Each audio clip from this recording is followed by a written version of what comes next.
Hello guys. Ito doon si Ador. Bigyan kayo ng konting tip paano pangalagaan ng inyong sasakyan at pangalagaan ng inyong baterya.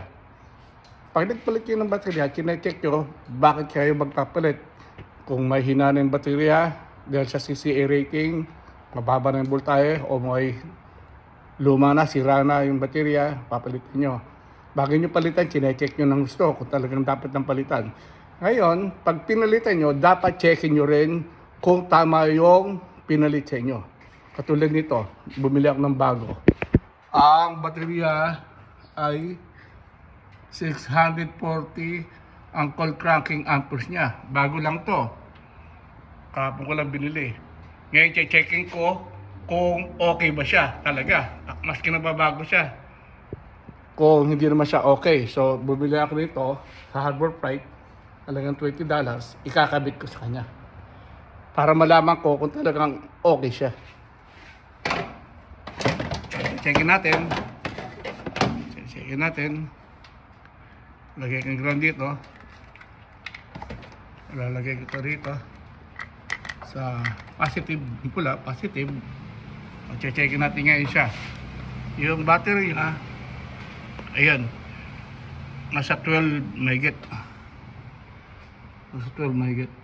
Ngayon, checkin natin yung cold cranking amperes niya. Titingnan natin yung 800. Ayun, no, 800. Tsaka 640. Sa 600. Dapat nasa gitna siya ng 640. Checkin ko yung 600, ha. Bilis lang. Bagsak eh. Nakita nyo? Yung CCA niya, oh. Bagsak. Okay. Kine-check yung yung baterya natin kasi bago, pero yung CCA niya bagsak pa rin. Ngayon, pupunta kami sa battery store para i-reklamo yung baterya. Tindahan mo ng salita mo, ha? Huwag ka nakikipag-awat. Sabi mo, I check it. Ito na guys. Papunta ko na yung AutoZone, yung salarin. Tingnan natin kung anong sasabihin nila sa akin. Diyan mo sabihin mo. Doon ako sa harapan kasi papalitan niya itong baterya eh. Mamaya ko muna yung activities mo. Ito na. Tingnan natin ano sabihin nila. Okay.